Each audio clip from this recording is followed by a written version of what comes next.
ना तुम लोगों की पगार बढ़ेगी और ना ही तुम लोगों को बोनस मिलेगा। अरे ये कौन सी नई बात है? हम मजदूरों ने जब से इस दुनिया में जन्म लिया है, तुम कुर्सी पर बैठने वालों की जुबान से यही सुन रहे हैं। मेरा नाम क्यों लेते हो भाई? मैं क्या हूँ? मेरे बस एक कपड़े देके तुम लोग ये सब। बस बस, हमें सब मालूम है कौन हमारा हमदर्द है, कौन हमारा दुश्मन है। तुम भी फंस गए चाचा, मुझे कांटों में घसीट रहे हो। मैं क्या हूँ? मेरी बिसात क्या है? मैं तो एक मोरे की तरह कुर्सी पे बिठा दिया गया था, एक लाउड स्पीकर की तरह इस्तेमाल किया जा रहा था। मैं तुम्हारे खिलाफ बातें मुझसे कहलवाई जा रही थी। आवाज मेरी होती थी लेकिन अल्फाज मालकिन के हुआ करते थे।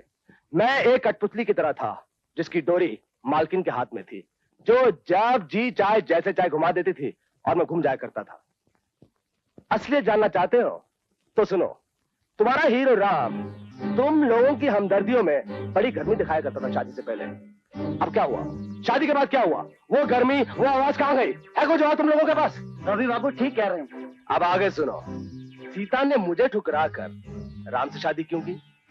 है कोई जवाब तुम लोगों के पास? अरे भाई मैं तुमसे पूछता हूं, है कोई जवाब? बताओ। अरे भाई ये बहुत गहरी चाल है। This is called politics in business. Ram मजदूर यूनियन का लीडर है, सारे मजदूर उसकी मुट्ठी में है। तो सीता ने सोचा कि अगर वो राम से शादी कर लेगी तो सारे मजदूर उसकी मुट्ठी में आ जाएंगे। अच्छा,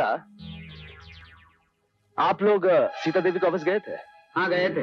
किस सिलसिले में? अपने बोनस के बारे में पूछने के लिए। और वहाँ कीड़े खाए हुए बैगनों की बातें होती रही। कीड़े खाए हुए बैंगनों का बोनस से क्या संबंध है? एनीवे, और क्या बात हुई? मुर्गी के बारे में। शाबाश शाबाश शाबाश मेरे भाई। बात करने गए थे बोनस की और जिक्र लेके बैठ गए मुर्गी का। अच्छा बताओ, सीता देवी ने कुछ पगार बढ़ाने की बात की थी? हाँ, मगर किसकी? तुम लोगों की नहीं, राम की। मगर राम ने तो पगार बढ़ाने से इनकार किया है। हाँ, यस यस, यही तो चाह रहा हूं मेरे भाई। करोड़पति बीवी का शोहर 200 रुपया महीना पगार बढ़ाकर क्या करेगा? हाँ, क्या करेगा? अरे भाई मैं तो कहता हूं कि राम को तो पगार की जरूरत ही नहीं। अरे उसने अपनी पगार बढ़ाने के लिए इनकार नहीं किया था। इनकार किया था तो तुम लोगों की पगार बढ़ाने के लिए। अरे राम राम, हम सीधे साधे आदमी लोग हैं, ये चाल और गहराई को क्या समझे। ये सच है कि रवि बाबू को हमने अब तक अपना दुश्मन समझा है और अपने खिलाफ। भाई यही तो बदकिस्मती है। धोबी का कुत्ता, ना घर का ना घाट का। एक तरफ तो सीता देवी मुझ पर भरोसा नहीं करती और दूसरी तरफ मेरे भाई, मेरे दोस्त, आप लोग मुझ पर भरोसा नहीं करते। खुदा खैर करे। क्या बात है, कुछ भाई लोगों के चेहरों पर बगावत का रंग नजर आ रहा है। इंतजार करते करते हमें बहुत देर हो गई है। हमारी मांगें सारी की सारी 1-2 दिन में पूरी हो जानी चाहिए, वरना याद रखो हम में से कोई भी काम पर नहीं जाएगा। हाँ, तुम जा सकते हो क्योंकि इस फैक्ट्री की मालकिन तुम्हारी बीवी है। क्या कहा? एक मिनट, अगर तुम्हारी मेरे बारे में यही राय है तो सरासर गलत है।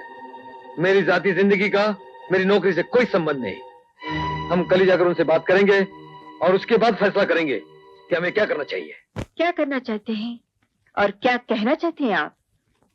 एक मुद्दत से हम लोग बोनस की मांग कर रहे हैं, आपकी तरफ से इसका कोई जवाब नहीं आया।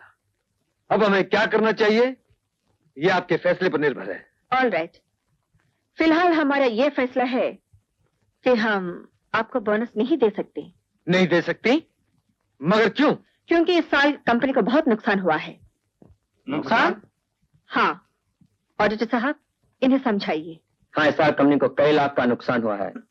चलिए मान लिया कि आपकी कंपनी को इस साल नुकसान हुआ, लेकिन इससे पहले तो कंपनी फायदे में चल रही थी। उन फायदों का हमें बोनस दिया जाए। वो तमाम फायदे इस साल के नुकसान में खत्म हो गए। आपका ये जवाब इनकम टैक्स वालों के लिए ठीक रहेगा, हम लोगों के लिए नहीं। अकाउंट्स तैयार हो जाने दीजिए, उसके हिसाब से जो बोनस निकलेगा आप लोगों को दे दिया जाएगा। कौन से अकाउंट?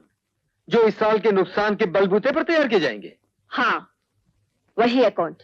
फिर तो नतीजा साफ जाहिर है कि आप कंपनी का नुकसान दिखाकर हमें बोनस देने से इनकार कर देंगी। अपन ऐसा झूठा और बनावटी अकाउंट को नहीं मानता। शराब, पहले तमीज से बात करना सीखो। इस कंपनी ने आज तक ना कभी झूठे अकाउंट बनाए हैं ना कभी बनाएगी। मैडम, आप खामखा गर्म हो रही हैं। हमें मालूम है कि पिछले साल हमारे माल का प्रोडक्शन बहुत अच्छा हुआ था और मार्केट में हमारे माल की मांग भी ज्यादा थी। मगर खर्चे आमदनी से ज्यादा हुए थे। मगर क्यों? कौन जिम्मेदार है उनका? माना कि आपने अकाउंट में कोई गोलमाल नहीं किया, लेकिन अकाउंट में गोलमाल हुआ जरूर है, ये तो आपको मानना पड़ेगा। इसलिए पहले इनका पता लगाइए और फिर इंसाफ से जो हमारा बोनस है हमें दीजिए। मैडम, आज हमें मजबूर होकर कहना पड़ रहा है कि मजदूर की जिंदगी महंगाई और तंगदस्ती के पाटों में गेहूं की तरह पिस कर रह गई है। गुरबख्श की मिसाल लीजिए, ये अकेला घर में कमाने वाला है, 2 बूढ़े माँ बाप हैं, 4 बच्चे हैं और 2 जवान बहनें हैं। इतनी कम तनख्वाह में ये इनका पेट नहीं पाल सकता। उनकी दूसरी जरूरतें पूरी करना तो दूर की बात है। तो क्या आपका मतलब है कि यहाँ आप काम अकेले करेंगे और तनख्वाह हम आपके पूरे घर वालों को देंगे? नहीं, तनख्वाह मत दीजिए, मगर प्यार से हमारे सर पर हाथ रख दीजिए। हमारे दुख देखिए, हमारे घरों में आंसुओं का सैलाब देखिए। मुझे आप लोगों के दुख और आंसुओं से कुछ लेना देना नहीं। तनख्वाह आपको आपके काम की मिलेगी, समस्याओं की नहीं। That's all। शांता, शांता, जी? वो जरा घड़ी में कल सुबह 5 बजे का अलार्म लगा दो। क्यों? किस लिए? वो कल तुम्हारी बहू की फैक्ट्री में तुम्हारा बेटा हड़ताल करने वाला है। हड़ताल? हाँ, और बंदोबस्त के लिए मेरी ड्यूटी लगाई है, तो मुझे तो जल्दी जाना ही पड़ेगा ना। Sita,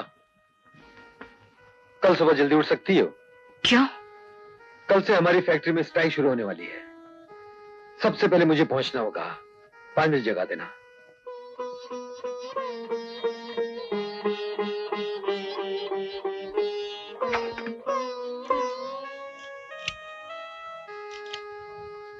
hello, this is 6141-314। सुबह 4:30 बजे का अलार्म लगा दीजिए। Thank you.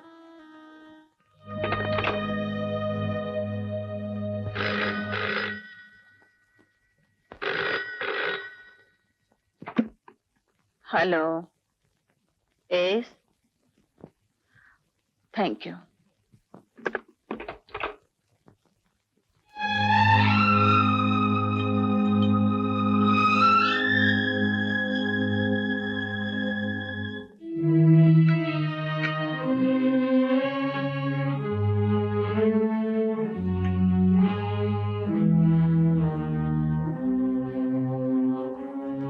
सुनिए, सुनिए, कॉफी। 5 बज गए? नहीं, और 15 मिनट बाकी है। बस हो गया क्या? शाम उठ गया? वो अकेला क्यों? दोनों पार्टियां जंग पे जाने के लिए तैयार हो चुकी हैं। सीता, मैं जा रहा हूं। सुनिए, एक बात कहो। कहो। मालिक और मजदूर के झगड़े में अक्सर देखा गया है कि लीडर ही कुचला जाता है। इसलिए कोई कदम उठाने से पहले ये सोच लेना कि घर में तुम्हारी बीवी भी है। तुम्हारे मजदूरों को तुम्हारी इतनी जरूरत नहीं जितनी उसको है।